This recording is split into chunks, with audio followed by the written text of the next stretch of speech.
No debemos olvidar que muchos juegos y competencias deportivas tienen su origen en el culto a las deidades.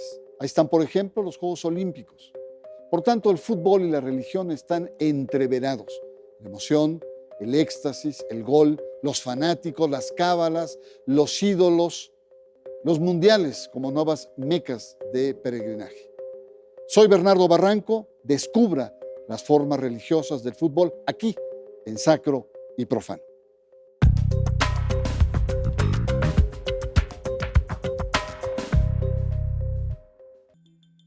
No es abusivo analizar las formas religiosas que otorga el fútbol. Eduardo Galeano, reconocido escritor uruguayo, sentencia que el fútbol es la única religión que no tiene ateos. Los estadios se convierten en los nuevos templos que convocan semana a semana a masas ávidas de emociones. Los mundiales se convierten cada 4 años en el lugar de peregrinaje moderno y sus estadios en nuevos santuarios. El gol es la exaltación absoluta de la liturgia. El gol es el clímax celebrado por los espectadores como un shock catártico que libera una masa de energía primitiva. Frente al gol, muchos aficionados se transfiguran, se convierten en fanáticos. Abundan las analogías de las formas pararreligiosas del fútbol, empezando por el lenguaje, como la mano de Dios de Maradona, el rebaño sagrado, la catedral del fútbol. Igualmente destacan las cábalas, supersticiones y numerosas invocaciones religiosas que recurrentemente utilizan los jugadores. El carácter lúdico del fútbol religa, como las religiones, a los más diversos sectores sociales, culturales y lingüísticos del planeta. Ricos y pobres, sabios e ignorantes son seducidos por igual. El fútbol se mantiene dual como muchas religiones. En tanto espectáculo y negocio, tiene una dimensión de opio social y embrutecimiento, pero en sus entrañas lleva el reencantamiento y una liturgia de crítica social.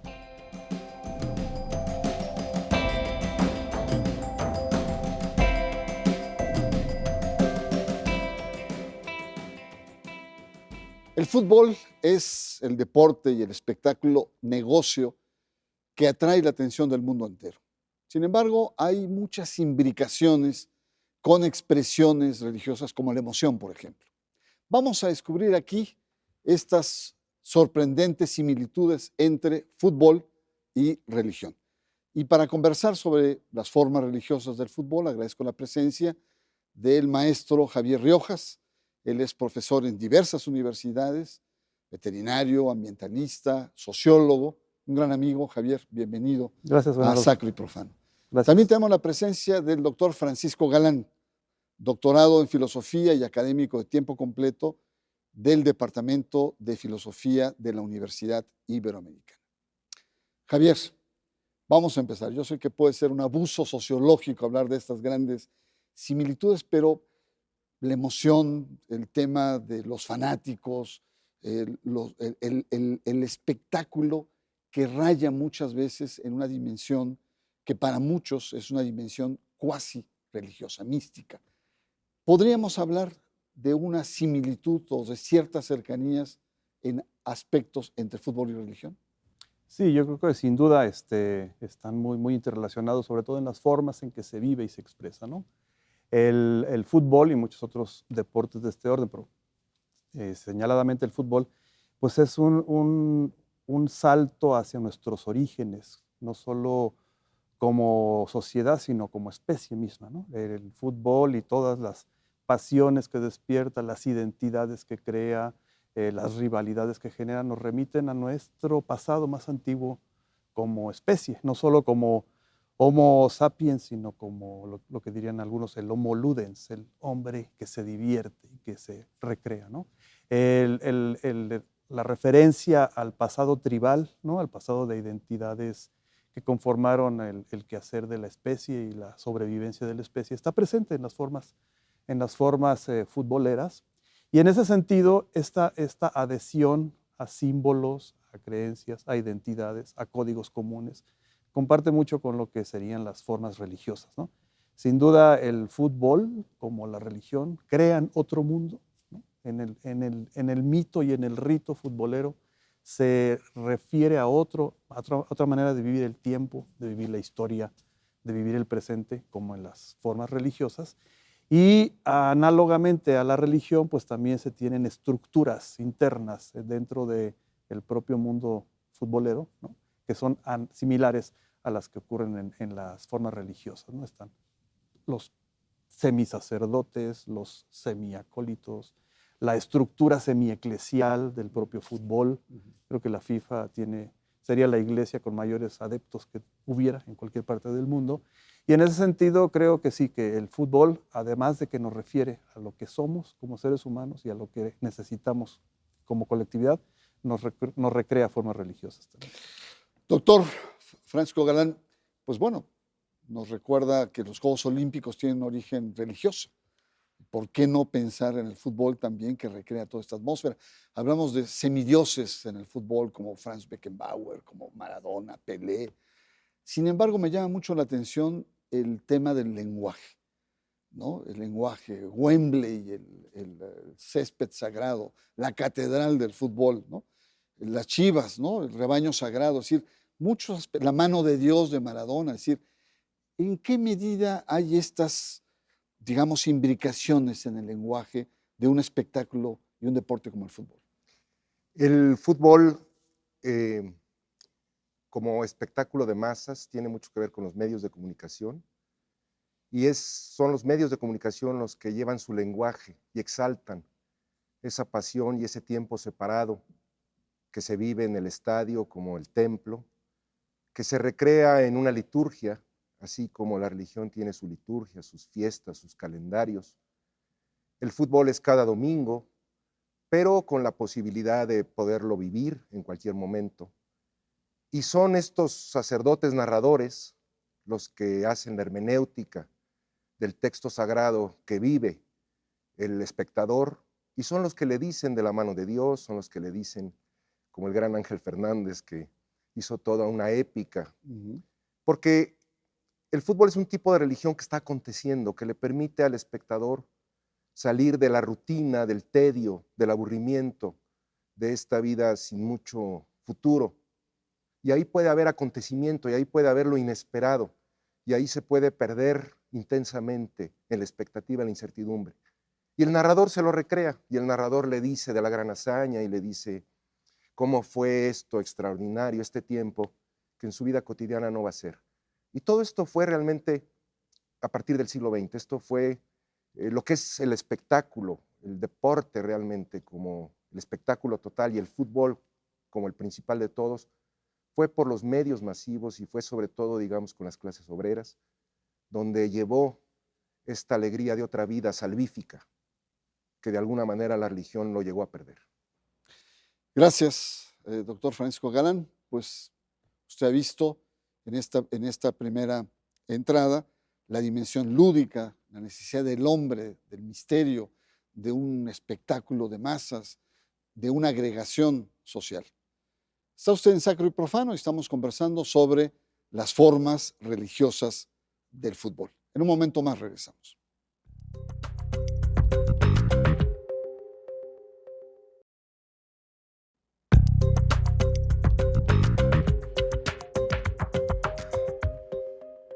Fútbol, religión, misterio, necesidad de agregación social.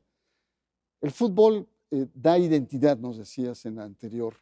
¿Cómo podríamos precisar más esto? Cuando uno dice los madrilistas, la gente del Barcelona, los americanistas, los Pumas, las Chivas, ¿en qué medida el fútbol es un valor agregado en términos de identidad? Y sobre todo las selecciones nacionales, ¿no? Cuando se representa al Nacionalismo, país, se integra, claro. y el presidente recibe a los que en la batalla contra los otros infieles pusieron el nombre de la patria en alto. En fin, hay todo un juego muy interesante y serio, yo creo, ¿no? En términos del mundo futbolístico, en torno a la bandera, al escudo, a los colores, se crea esta idea de colectividad, ¿no? De pertenencia, de yo soy de, ¿no? Que le da al sujeto más allá de lo religioso, o al mismo tiempo que lo religioso, un sentido de pertenencia a un espacio colectivo que le da seguridad y que le permite exaltarse, ¿no? Y también el sentido de intolerancia, incluso de los que no merecen ser de mi tribu, ¿no? Como ha habido casos así de sujetos que son, que pertenecen al propio equipo, pero que no tienen ni la raigambre, ni el antecedente, ni el bagaje como para tener el rango de ser parte de mi noble tribu, ¿no? Y se generan incluso mecanismos de repudio, ¿no? Que se da mucho en muchos espacios. Que más recuerdo ahorita cuando el entrenador de los Pumas que venía del América, que traía todo un bagaje americanista, fue prácticamente echado del equipo por la porra porque no merecía ser eso, ¿no? Hay también un sentido de intolerancia. Y también de festejo, ¿no? El festejo cuando la colectividad sale a las calles, recibe a sus héroes, festeja la gloria y alza con ellos la copa en esa euforia que crea un sentido de identidad. No, y me hace recordar el papel de las porras, ¿no? De los fanáticos. Hay unos más moderados y otros son radicales, que llevan esa identidad al extremo de enfrentarse e incluso utilizar la violencia.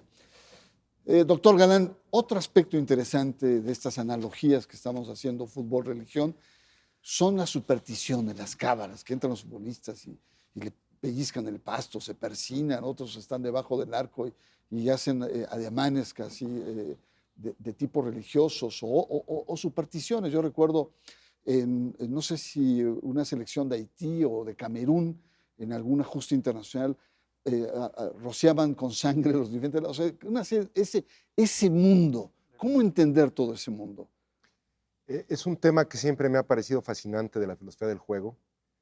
La combinación de los juegos de competencia, que un autor, Roger Queloa, le llama juegos de agón, donde el jugador cuenta con él, con sus destrezas, con su inteligencia y con nada más.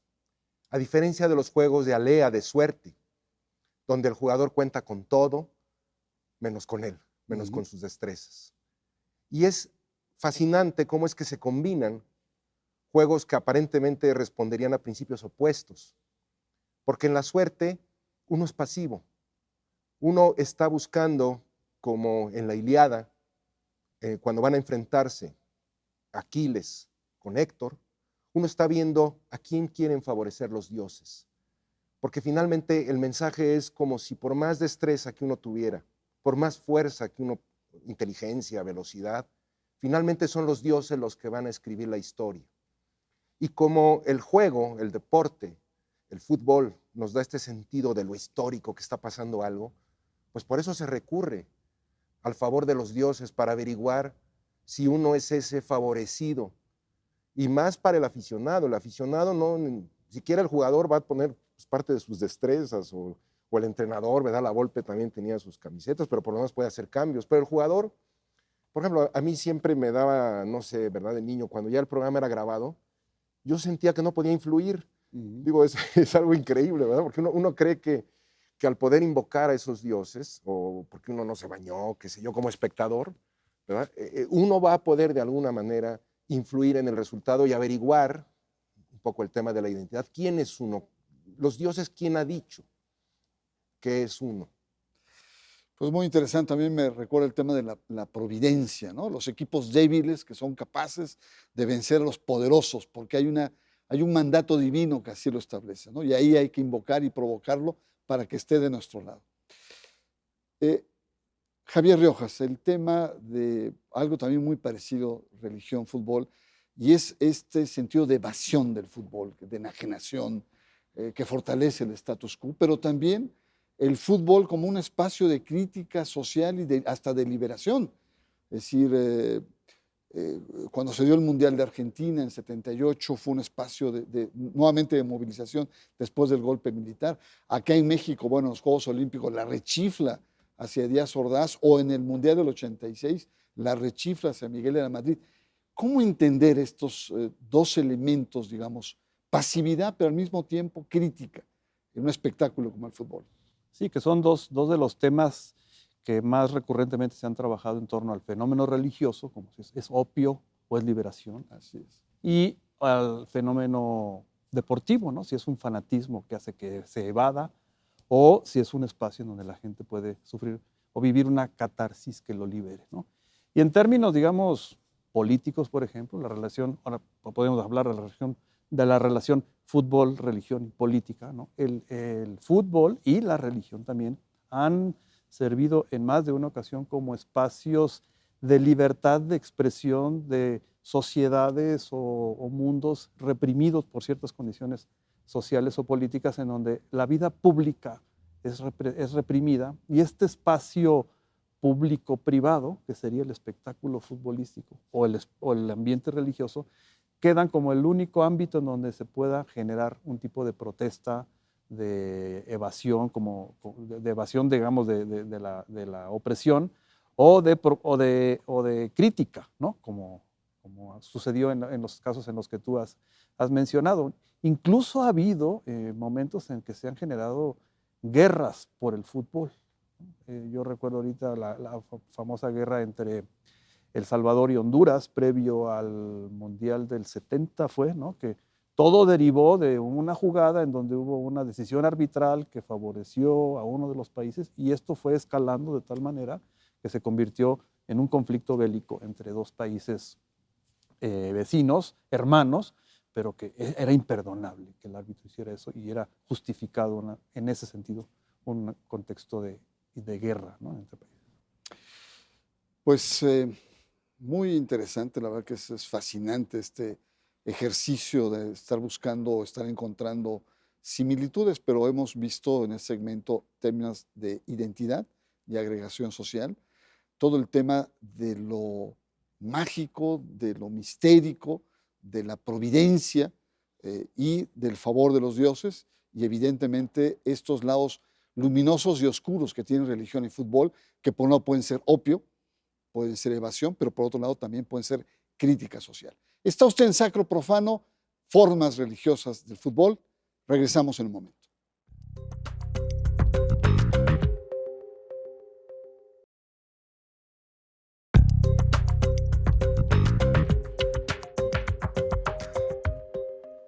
Entramos en el último bloque de Sacro y Profano sobre pues, el tema de fútbol.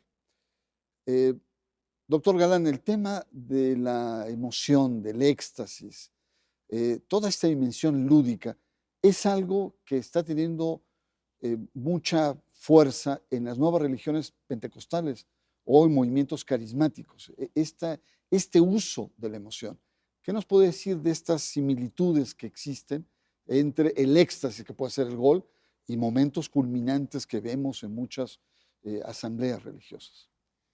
Es el tema de cómo la divinidad se podría comunicar a través de la emoción y cómo puede ser contagiada esta, que de por sí, pues sabemos que eso está muy estudiado por los sociólogos. El estadio, el templo, pues se presta para este contagio. Pero el punto clave es cómo la divinidad puede irrumpir y liberarnos y darnos un sentido de acontecimiento, que es lo que he tratado yo de enfatizar.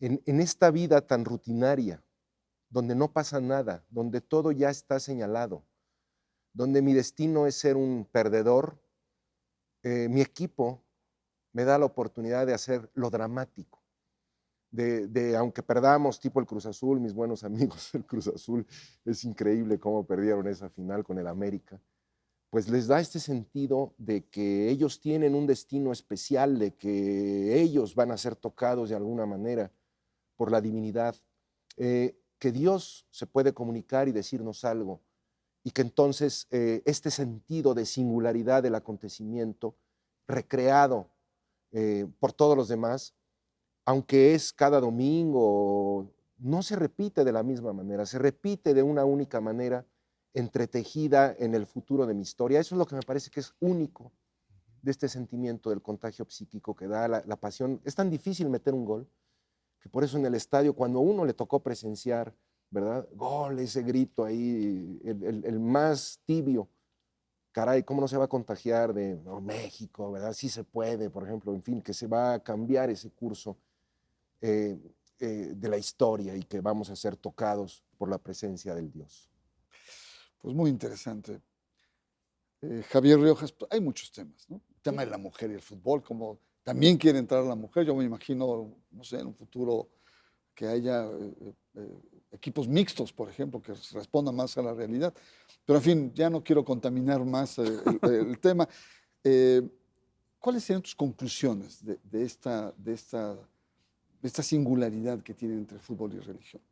Pues mira, yo creo que como por ahí se dijo alguna vez, hay quienes piensan que el fútbol es cosa de vida o muerte y en realidad es algo mucho más serio que eso, ¿no? Es un fenómeno social que crea todo esto de lo que ya hemos hablado, que da sentidos, que genera un mundo aparte, una realidad aparte, que nos permite vivir un tiempo histórico distinto y simultáneo a un tiempo simbólico que empieza en el minuto cero, acaba en el 90 y esa es una historia completa que se cuenta ahí, en donde está abierta la posibilidad de muchas cosas, no solo para el que juega, sino para los que jugamos con los que juegan, ¿no? El espectador en ese sentido es copartícipe del asunto. El fútbol es, como haciendo honor al nombre del programa, es un fenómeno sacro y profano, ¿no? Tiene las dos cosas.